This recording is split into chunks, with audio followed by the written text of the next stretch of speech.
Hello and welcome students.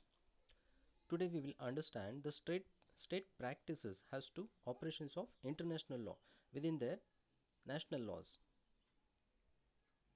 So before understanding particular states application of international law into the national law, it is necessary to understand the general terms of application of international law.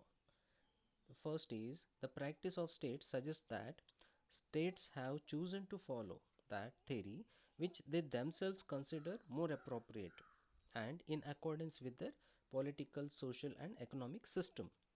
So, a state cannot apply the whole law as it is. The rules of an international law is not applied as it is as a whole, but depends upon state to state, considering their political, social, and economic system in their country, and accordingly they will apply those international law. Hence, international law are applied by them is different from state to state. And international law is classified into two categories, that is customary international law and international treaty laws. Both are international laws. So these two classifications has been applied by different states differently. So let us see the chart stating the general classifications and applications of international law in national law. So first of all, an international law has been classified into two separate laws. First is the customary law and the second is the treaty or the conventional laws. The customary law, international customary law, is the customary laws of all the nations, which can be again codified with some inclusions or exclusions and some modifications. It is made a universal law by International Law Commission so that it can be applied to the whole world. So this is the customary international law.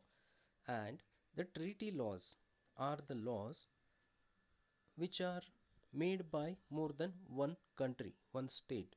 So it automatically becomes an international law.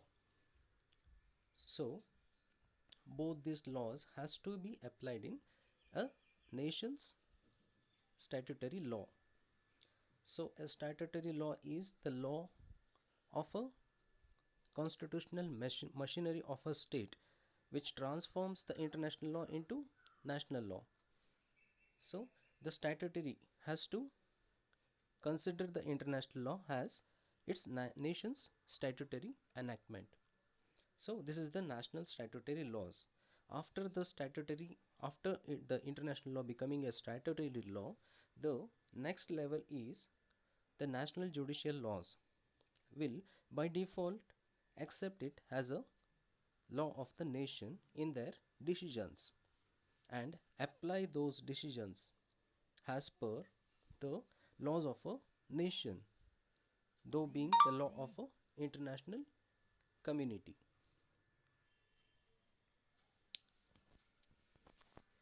Thank you, friends.